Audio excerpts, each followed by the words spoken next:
Numa inferência ao que fora dito através do profeta Abacuque, o escritor aos Hebreus, no capítulo 10, no versículo 38, ele diz: "Mas o meu justo viverá pela fé, e se ele retroceder, a minha alma não terá prazer nele." A fé, ela não é ver, a fé é crer.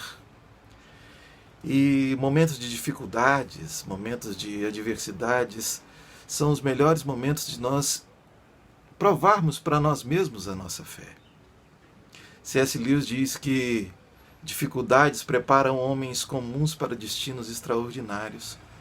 Eu me lembro de uma passagem registrada no segundo livro das Crônicas, no capítulo 20, onde o rei Josafá, então com 35 anos, recebe a notícia de que Israel estava cercado por 3 exércitos, inimigos poderosos e numerosos, a ponto de invadir Israel. Josafá então proclama um jejum.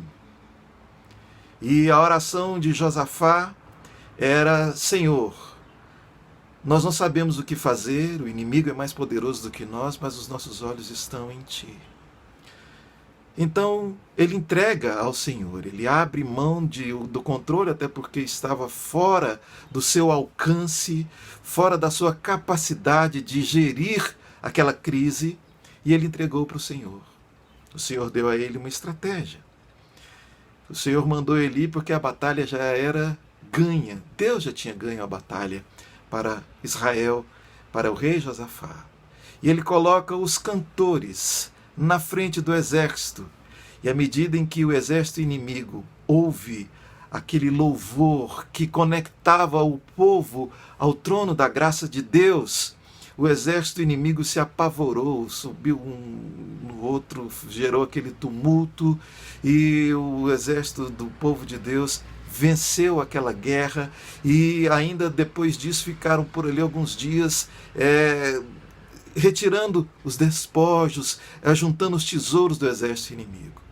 É assim. A gente passa por dificuldade, mas que você e eu façamos como Josafá. De repente o inimigo, a dificuldade é maior do que a gente possa resolver da nossa capacidade, mas a gente não sabe o que fazer. Mas coloque os olhos no Senhor. Santifique-se ao Senhor como Josafá fez. Porque quem se santifica, sem santidade ninguém verá o Senhor. Coração limpo faz a gente ver Deus, a gente vai ouvir Deus quando a gente se aquieta, quando a gente olha para dentro da gente mesmo, quando a gente tira as impurezas interiores, quando a gente confessa os nossos pecados, as nossas imundícies, quando a gente se dispõe a ouvir e a obedecer ao Senhor. É aí que a fé se estabelece.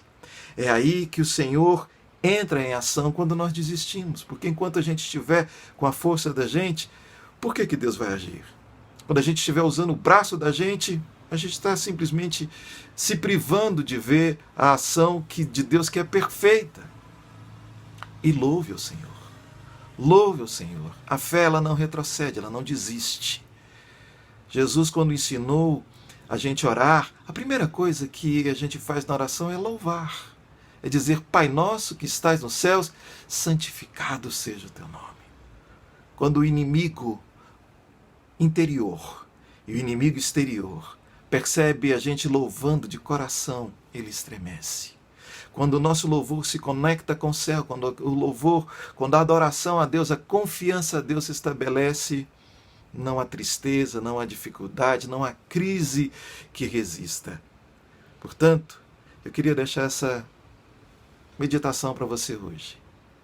Louve ao Senhor, ainda que os seus olhos não saibam o que fazer, ainda que a situação seja crítica.